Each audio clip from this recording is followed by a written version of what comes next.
Europe আমেরিকার মতো দেশগুলোতে সব কিছুই পারফেক্ট, শুধু একটা জিনিসই আমাদের কাছে বা আমাদের মতো কনজারভেটিভ যারা আছে তাদের কাছে একটু বেশি দৃষ্টিকটু মনে হয়। এই যে এই দৃশ্যটা আমি আমার বাড়ির জানলা থেকেই ধারণ করেছি। তো ওখানে দেখা যাচ্ছে, দেখেন, একটা বাংলাদেশি ছেলে আর তার সাথে একটা আছে ইউরোপিয়ান একটা মেয়ে। মানে তারা কিভাবে ওপেনলি রাস্তাঘাটে বা পার্কের মধ্যে কিভাবে ওপেনলি একজন একজনকে আলিঙ্গন করছে বা চুম্বন করছে, একটা মানে খুবই দৃষ্টিকটু, আমাদের নিকট এটা খুবই দৃষ্টিকটু একটা ব্যাপার। যদিও ইউরোপ আমেরিকার মতো দেশগুলোতে এটা খুবই নর্মাল, একদম খুবই সিম্পল একটা বিষয়।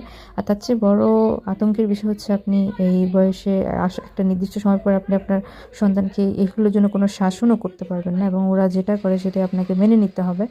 এটাই হচ্ছে মানে ইউরোপ আমেরিকার মতো দেশগুলোতে আমাদের মতো সাধারণ মানুষ বা আমরা যারা একটু কনজারভেটিভ তাদের জন্য সবচেয়ে বেশি আতঙ্কের বিষয় যে আপনি চাইলে আপনার সন্তানকে শাসনও করতে পারবেন না। আপনি যদি শাসন করেন সেক্ষেত্রে পুলিশ আপনাকে ধরে নিয়ে যাবে। যেমন বাচ্চাটা কিন্তু একটা বাংলাদেশি বাবা মায়েরই ছেলে।